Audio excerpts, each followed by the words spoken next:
قلمگیری کم مایه انجام میدم که شما دوستان ببینید.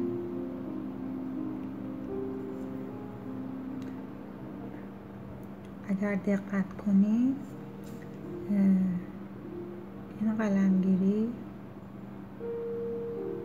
آنچنان مشخص نیست، چون ما قصد داریم که جوری قلمگیری بکنیم که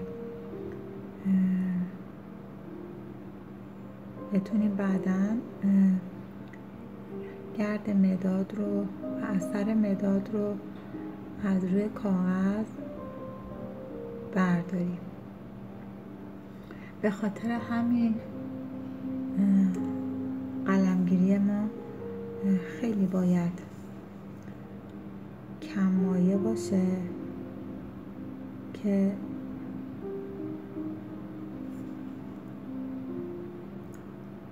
بعد از اینکه ما اثر مداد رو از روی کاغذ برداشتیم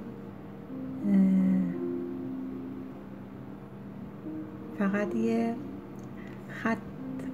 خط خیلی باریک و کمرنگی وجود داشته باشه که حدود رنگ‌گذاری رو به ما نشون بده.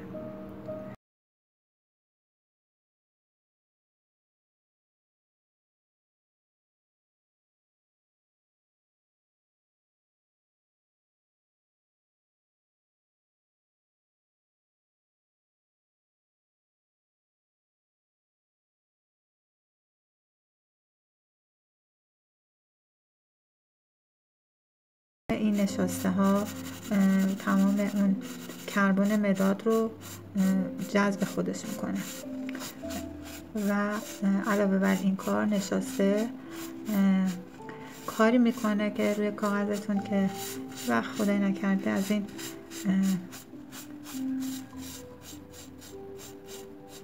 من فکر میکنم، البته زیاد مطمئن نیستم، ولی من اینو تجربه کردم ولی بهتون بگم صحتش رو نمیدونم، ولی چند بار که این کار کردم نتیجه بخش بود. من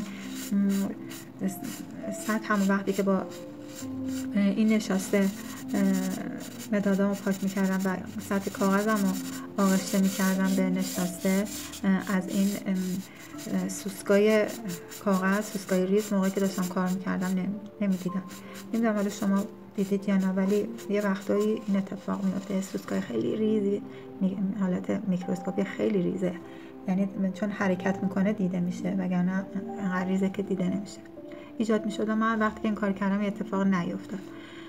من میرم این نشاسته ها رو از روی این صفحه میریزم، جدا میکنم و اگه خودتون این کار انجام بدین دقت میکنین که تا حدود خیلی زیادی مدادها آغشته به این نشاسته ها آغشته به اون مداد ها میشن، به اون ذرات مداد و اثر مداد رو روی کاغذ برمیدارن.